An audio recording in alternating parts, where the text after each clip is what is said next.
តារដ្ឋមន្ត្រីអារ៉ាប់និងមូស្លេមបានពិភាក្សាអ្វីខ្លះនៅក្នុងកិច្ចប្រជុំនៅទីក្រុងរីយ៉ាដស្ដីពីអ៊ីរ៉ង់ខណៈពេលដែលសង្គ្រាមរវាងសហរដ្ឋអាមេរិកនិងអ៊ីស្រាអែលលើអ៊ីរ៉ង់ខិតជិតដល់សប្តាហ៍ទី4របស់ខ្លួនបន្ទាប់ពីបានបង្កភាពវឹកវរនៅទូទាំងមជ្ឈិមបូព៌ារដ្ឋមន្ត្រីការបរទេសមកពីប្រទេសអារ៉ាប់និងមូស្លេមបានកោះប្រជុំសម្រាប់ការពិភាក្សាជាបន្ទាន់នៅក្នុងប្រទេសអារ៉ាប៊ីសាអូឌីតការពិភាក្សាត្រូវបានធ្វើឡើងនៅថ្ងៃពុធខណៈដែលអ៊ីរ៉ង់កំពុងកំណត់គោលដៅរោងចក្រថាមពលជាច្រើននៅទូទាំងប្រទេសអារ៉ាប៊ីសាអូឌីតអេមីរ៉ាតអារ៉ាប់រួមនិងកាតាដើម្បីសងសឹកចំពោះការវាយប្រហាររបស់អ៊ីស្រាអែលលើវាលឧស្ម៉ានសៃផាសដែលជាប្រភពថាមពលធំបំផុតរបស់អ៊ីរ៉ង់ការវាយប្រហារនោះបានកើតឡើងក្នុងអំឡុងពេលមួយសប្តាហ៍ដែលត្រូវបានសម្គាល់ដោយការធ្វើឃាតរបស់អ៊ីស្រាអែលលើមន្ត្រីសន្តិសុខកម្ពុជាអ៊ីរ៉ង់អាលីឡារីចានីមេបញ្ជាការយោធាប៉ារ៉ាបាស៊ីកហ្គូឡាមរេសាសូលីម៉ានីនិងប្រធានចារកម្មអ៊ីស្ម៉ាអែលខាទីបកិច្ចប្រជុំរបស់អ្នកការទូតកម្ពុជានៅទីក្រុងរីយ៉ាដ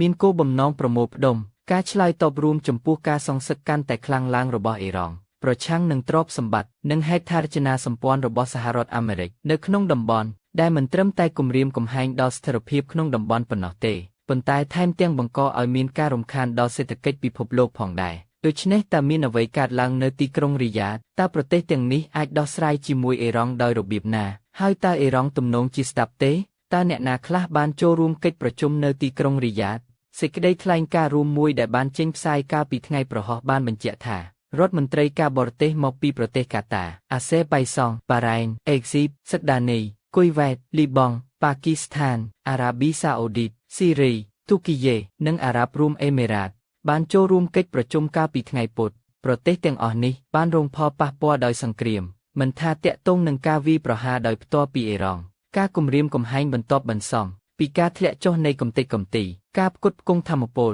ដែលកំពុងថយចុះឬការផ្លាស់ទីលំនៅដ៏ធំប្រសិនបើសង្គ្រាមនៅតែបន្តជាពិសេសប្រទេសលីបង់បានរងគ្រោះថ្នាក់យ៉ាងធ្ងន់ធ្ងរចាប់តាំងពីក្រុមហេសបូឡាបានចាប់ផ្ដើមវាយប្រហារលើអ៊ីស្រាអែលនៅថ្ងៃទី2ខែមីនាដើម្បីសងសឹកចំពោះការសម្លាប់មេដឹកនាំកម្ពុជាអ៊ីរ៉ង់អាលីខាមេនីនៅថ្ងៃដំបូងនៃសង្គ្រាម2ថ្ងៃមុនអ៊ីស្រាអែលបានធ្វើការវាយប្រហារនៅក្នុងប្រទេសលីបង់ដែលបានសម្លាប់មនុស្សយ៉ាងហោចណាស់968នាក់ក្នុងរយៈពេលតិចជាង3សប្តាហ៍ហើយក៏បានចាប់ផ្ដើមការឈ្លានពានដីគោកនៅភាគខាងត្បូងប្រទេសលីបង់ផងដែរតើមានអ្វីត្រូវបានសម្រេចនៅទីក្រុងរីយ៉ាដចំណុចសំខាន់ពីកិច្ចប្រជុំគឺថាប្រទេសទាំង12ដែលមានការអាណិតអាសូរយ៉ាងទូលំទូលាយចំពោះអ៊ីរ៉ង់កាលពីអតីតកាលឥឡូវនេះអះអាងសិទ្ធិរបស់រដ្ឋក្នុងការការពារខ្លួនដោយលើកឡើងពីមាត្រា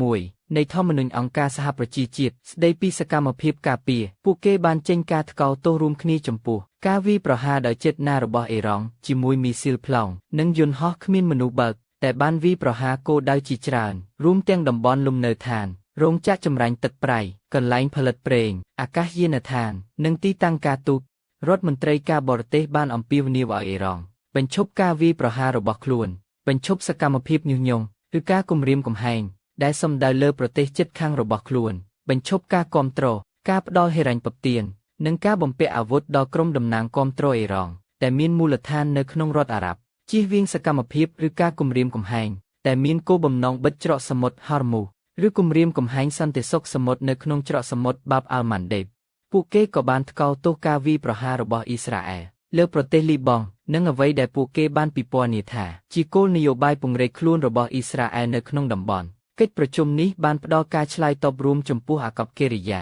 ដែលមិនអាចទីទុកជាមុនបានរបស់អ៊ីរ៉ង់កាន់តែខ្លាំងឡើងប៉ុន្តែសេចក្តីថ្លែងការណ៍រួមមានភាពមិនច្បាស់លាស់អំពីរបៀបដែលប្រទេសនានានឹងតាមដានរឿងនេះ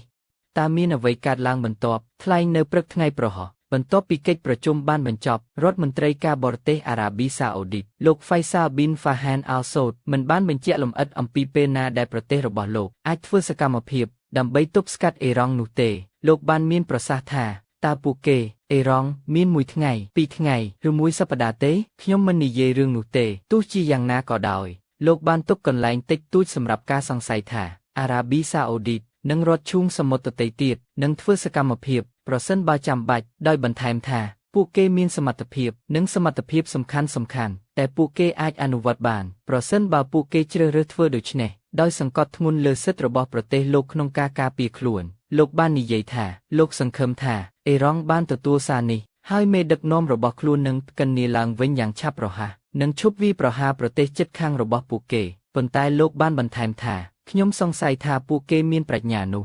រដ្ឋមន្ត្រីការបរទេសអារ៉ាប៊ីសាអូឌីតបាននិយាយថាខណៈពេលដែលសង្គ្រាមនឹងឈានដល់ទីបញ្ចប់នៅទីបំផុតវានឹងត្រូវការពេលវេលាដើម្បីស្ដារទំនាក់ទំនងជាមួយអ៊ីរ៉ង់ឡើងវិញពីព្រោះទំនុកចិត្តត្រូវបានបំផ្លាញទំនាក់ទំនងរបស់អារ៉ាប៊ីសាអូឌីតជាមួយអ៊ីរ៉ង់ធ្លាប់មានភាពរង្គោះរង្គើជាប្រវត្តិសាស្ត្រប៉ុន្តែប្រទេសទាំងពីរបានចាប់ផ្ដើមការផ្សះផ្សាគ្នាតែសម្របសម្រួលដោយទីក្រុងប៉េកាំងកាលពី3ឆ្នាំមុនលោកអាលីហាសេមអ្នកយកព័ត៌មានអាល់សាហ្វីរ៉ារីកាពីទីក្រុងតេអេរ៉ង់បាននិយាយថាការឆ្លើយតបរបស់អារ៉ាប៊ីសាអូឌីតអាចត្រូវបានអានថាជាចុងបញ្ចប់នៃការចាប់ផ្ដើមនៃការធ្វើឲ្យប្រក្រតីភាពឡើងវិញរវាងអ៊ីរ៉ង់និងអារ៉ាប៊ីសាអូឌីតតែបានចាប់ផ្ដើមកាលពីប៉ុន្មានឆ្នាំមុនតើអ៊ីរ៉ង់ទំនងជាឆ្លើយតបយ៉ាងដូចម្តេចដោយសារថ្នាក់ដឹកនាំភាគច្រើនរបស់ខ្លួនបានបាត់បង់ទៅហើយសំណួរថាតើអ្នកណាជាអ្នកបញ្ជានៅក្នុងប្រទេសអ៊ីរ៉ង់គឺមិនច្បាស់លាស់ទេមេដឹកនាំកម្ពុជាថ្មីលោកម៉ូចតាបាខាមេណៃដែលមិនត្រូវបានគេឃើញជាសាធារណៈចាប់តាំងពីគាត់ត្រូវបានតែងតាំងឲ្យឡើងជំនួសឪពុករបស់គាត់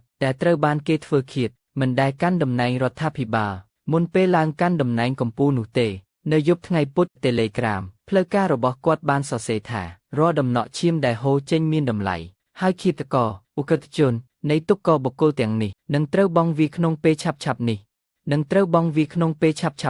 យោងតាមតួលេខរបស់រដ្ឋាភិបាលអ៊ីរ៉ង់មនុស្សចំនួន1444នាក់ត្រូវបានសម្លាប់នៅក្នុងការវាយប្រហាររវាងសហរដ្ឋអាមេរិកនិងអ៊ីស្រាអែលទៅលើអ៊ីរ៉ង់រហូតមកដល់ពេលនេះដោយមានអ្នករងរបួសចំនួន18551នាក់កងឆ្មាំបដិវត្តន៍អ៊ីស្លាមអ៊ីរ៉ង់បានចេញសេចក្តីថ្លែងការណ៍មួយដោយនិយាយថាប្រតិបត្តិការ True Promise 4ប្រឆាំងនឹងរោងចក្រប្រេងដែលជាប់ទាក់ទងនឹងសហរដ្ឋអាមេរិកនៅក្នុងតំបន់នេះត្រូវបានធ្វើឡើងដោយកម្លាំងដោយឧទ្ទិសវាដល់លោកខាទីបនិងទុក្ខបុគ្គលនៃសហគមន៍ចារកម្មសេចក្តីថ្លែងការណ៍នេះដែលត្រូវបានដកស្រង់ដោយទីភ្នាក់ងារសារព័ត៌មានតាស្នីមដែលមានទំនាក់ទំនងជាមួយកងឆ្មាំបដិវត្តន៍អ៊ីស្លាមអ៊ីរ៉ង់របស់អ៊ីរ៉ង់កាលពីថ្ងៃប្រហោះបាននិយាយថាកងកម្លាំងអ៊ីរ៉ង់បានឆ្លើយតបទៅនឹងសត្រូវបបបញ្ឆោតនិងកុហកដែលបានកំណត់គោលដៅរោងចក្រថាមពលនៅក្នុងប្រទេសដោយសំដៅទៅលើការវាយប្រហាររបស់អ៊ីស្រាអែលលើសាយផាស